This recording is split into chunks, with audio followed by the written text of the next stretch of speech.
नमस्कार। एप्स आंदोलन YouTube channel में आपका स्वागत है।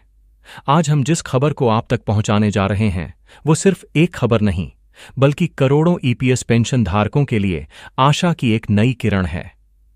यह वो पल है जिसका इंतजार दशकों से किया जा रहा था, वो घड़ी जिसने उन सभी लोगों के संघर्ष को एक सम्मानजनक मुकाम दिया है जिन्होंने अपना जीवन देश की सेवा में समर्पित कर दिया।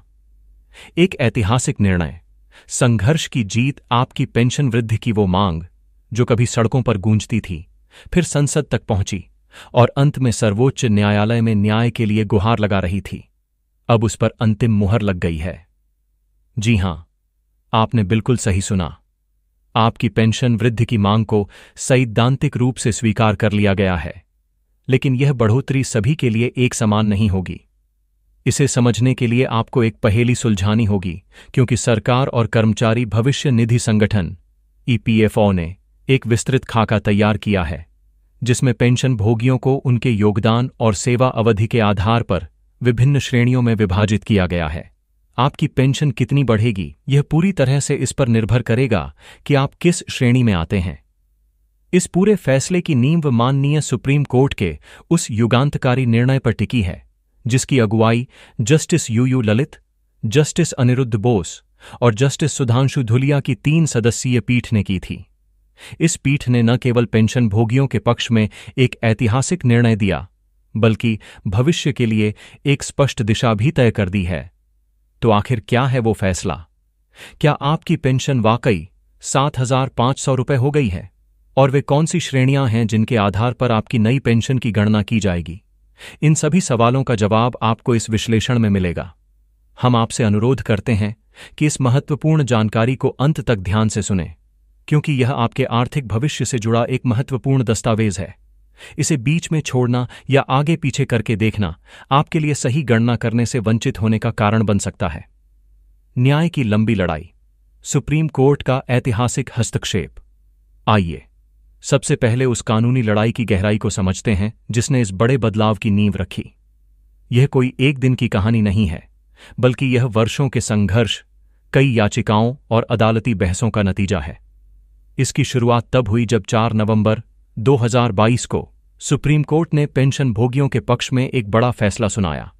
उस फैसले ने 15,000 रुपये की वेतन सीमा, जो आपकी पेंशन गणना को सीमित करती थी, को असंवैधानिक करार देते हुए खत्म कर दिया। यह निर्णय 67 अलग अलग याचिकाओं का परिणाम था जिन्होंने मिलकर ईपीएफओ की नीतियों को चुनौती दी थी। लेकिन उस फैसले के बाद भी भ्रम की स्थिति बनी रही।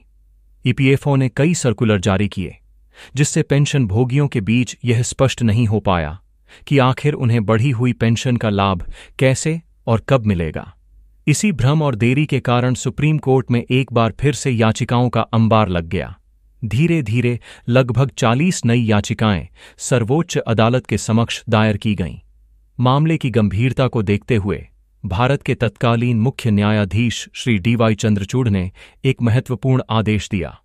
उन्होंने कहा कि क्योंकि पिछला फैसला भी 3 जजों की पीठ ने सुनाया था, इसलिए इन 40 नई याचिकाओं की सुनवाई के लिए भी 3 न्यायाधीशों की एक नई पीठ का गठन करना अनिवार्य है।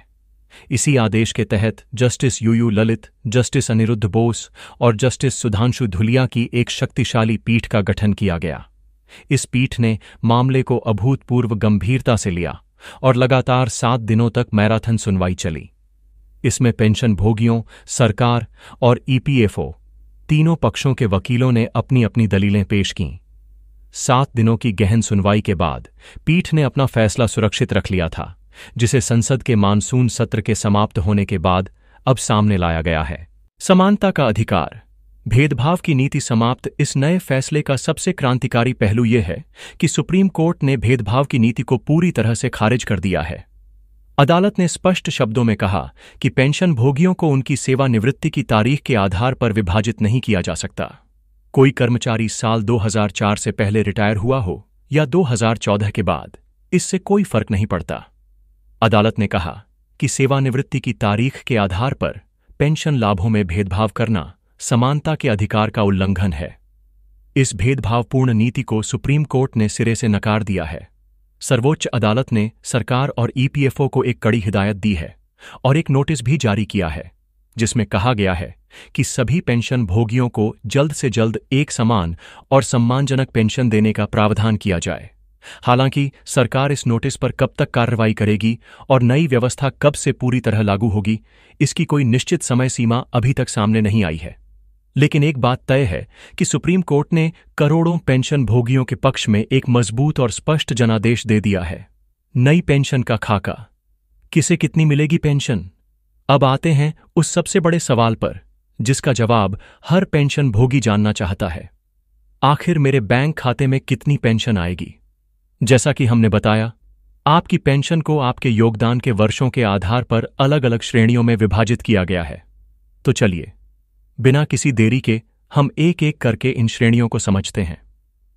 पहली श्रेणी, 10 वर्ष या उससे कम की सेवा। सबसे पहले उन पेंशन भोगियों की बात करते हैं जिन्होंने कर्मचारी पेंशन योजना 75 के तहत 10 साल या उससे कुछ कम अवधि के लिए अपना योगदान दिया है। यह वह श्रेणी है जिसमें पेंशन भोगियों की संख्या काफी बड़ी है। मौजूदा 15,000 रुपए की वेतन सीमा के आधार पर की गई गणना के अनुसार अगर आपने 10 साल तक का योगदान दिया है तो आपको औसत रूप से 2,143 रुपए की मासिक पेंशन प्राप्त होगी। यह न्यूनतम पेंशन स्लैब है जो उन लोगों के लिए है जिनकी सेवा अवधि सबसे कम रही है। यह मौजूदा व्यवस्था में एक मामूली लेकिन महत्वपूर्ण सुधार है। दूसरी श्रेणी, 15 से 25 वर्ष की सेवा। अब हम उस वर्ग की ओर बढ़ते हैं जिन्होंने अपनी जिंदगी का एक बड़ा हिस्सा यानी 15 से 25 साल के बीच नौकरी में बिताया है और लगातार ईपीएस में योगदान दिया है। इस श्रेणी के लिए पेंशन की गणना एक स्पेक्ट्रम में की गई है।